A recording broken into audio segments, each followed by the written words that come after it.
Hey, I'm Jay Kumar, the BassBlaster, and this is your Abu Garcia REVO Humminbird Minn Kota top 5 tips and trends of the month. Number 1.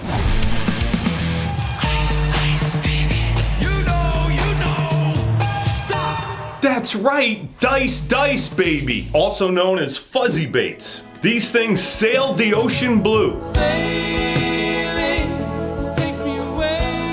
Yeah, they were sailing from Japan to here, the home of bassin'. And of course, at first they were looked at as insane? Yeah, but our Japanese bros ain't crazy, man. They're just way ahead of you, partner. I'm way ahead of you. Especially when it comes to finesse, and as you know, with forward-facing sonar and fishing pressure in general, finesse is becoming a bigger and bigger deal now. Anyhow, at first the deal with these baits is that they were supposed to be fished weightless. Now our Japanese bros have no problem fishing a weightless soft plastic, a little one, in like 20 feet. Patience. Yeah, but not so much us US ADD bass fishermen. So at first here it was a drop shot deal, and it still is, but a lot of dice or fuzzy bait fishing has changed over to a Neko rig. All right, now Nekoing a worm is one thing, but Nekoing a square bait that's less than 1/2 inch on each side? I mean, does a weight even fit in there? Well, of course, the short answer is yes. And that's the dominant way guys have been fishing these baits. For suspended fish, or to get the attention of suspended fish so they chase it to the bottom and smash it. Now, I'm not saying other ways of fishing it won't work, especially in current. And for sure, our guys on this side of the Pacific are just in the beginning stages of figuring these things out. All the different versions and such.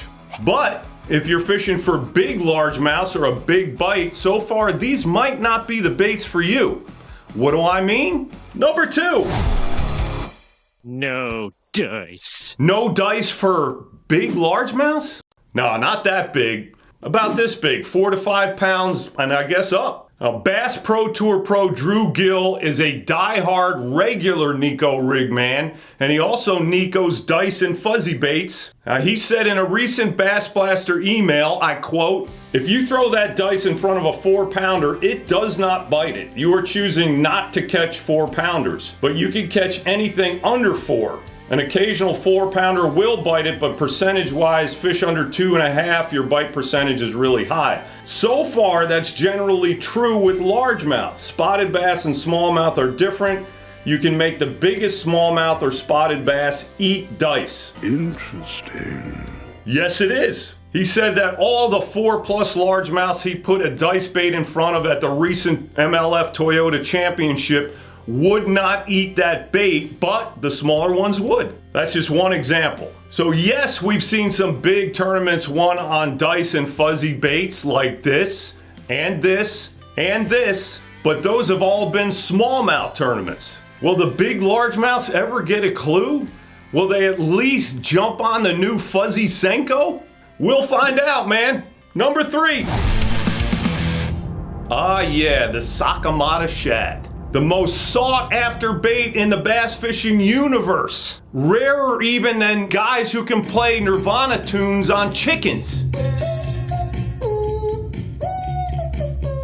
Yeah, that rare. Anyhow, how would you like to get more mileage out of your Sakamatas, or any treasured minnow for that matter? And maybe even keep them on the jig head better? Well, here's a great tip from West Coast basser JD Blackamore. Is you catch a fish and the hook tears out of the bait like that. All you need is some toothpicks.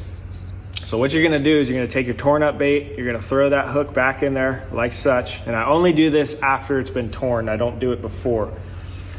So you're gonna take a toothpick, line it up, you're gonna stab through the body of the bait, over the shank of the hook, just the top of the body there, you're gonna stab through like such. And you're gonna go all the way through. And this is what you're gonna get right here. It's gonna pin that shank of that hook back into the bait, just like that. You can pull it down, it's gonna stay there. And what I do is you take your braid scissors here and just gonna trim it, and it goes flying. But that's how you're gonna fix it. Outstanding. Kind of like the old peg a trailer on a jig deal. Now, toothpicks and soft plastics have been dating a while in bass fishing. Whoa! She's beautiful!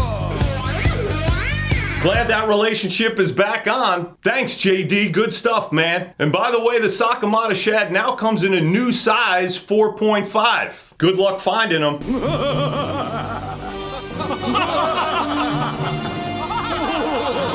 All right, number 4.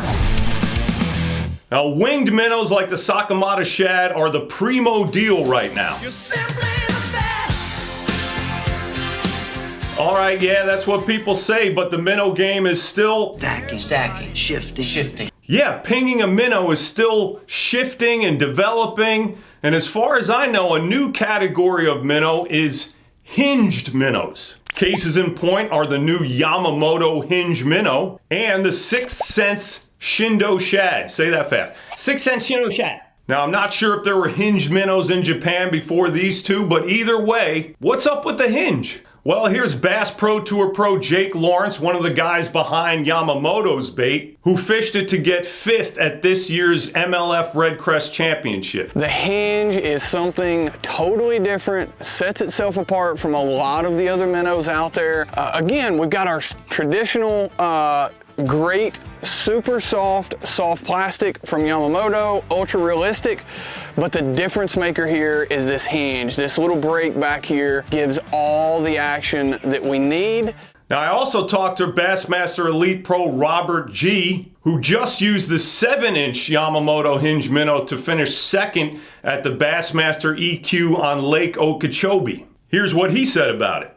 It rolls, and also the tail has a little sway to it with the hinge, so it rolls and has that S action. The bigger ones, like the 6 and 7-inch sizes, have it even more. That's why I was throwing that 7-inch. It has that wag to it a little bit more. The smaller versions roll more, but that bigger one has that glide bait draw and the roll. There you go. Will we see more versions of hinged minnows? Cannot disclose any information about the games ahead of time. Okay, you squid.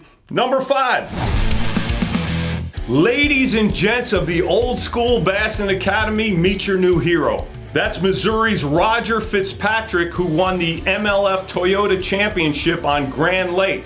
Now, he was power fishing up shallow, fishing against some of the best newer school fishermen on the planet, notably Drew Gill and Tucker Smith, who finished 2nd and 3rd in that event. How did Roger do it? Well, it all started with a good breakfast. They're magically delicious.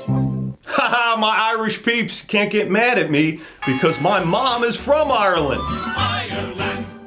Anyhow, Roger did it by beating shallow fish over the head with a 1-ounce spinnerbait. How shallow? This shallow.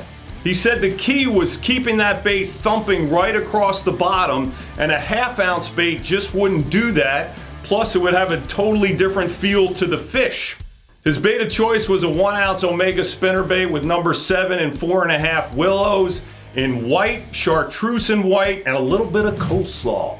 Now, no trailer because he didn't want that bait to rise at all, but he did use a trailer hook in the mornings when the fish were less aggressive. Fishing shade around docks and dock cables behind docks was key. And even though Roger is a stud in the amateur ranks, he's got 13 wins on the MLF FLWs, 68 top 10s, and has fished 9 BFL All-Americans. He gave God the credit. Oh, you Jesus, I call you Savior.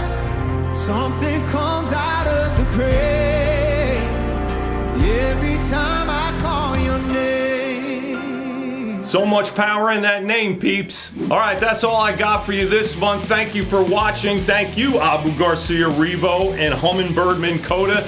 See you next month with the top tips and trends. God bless you.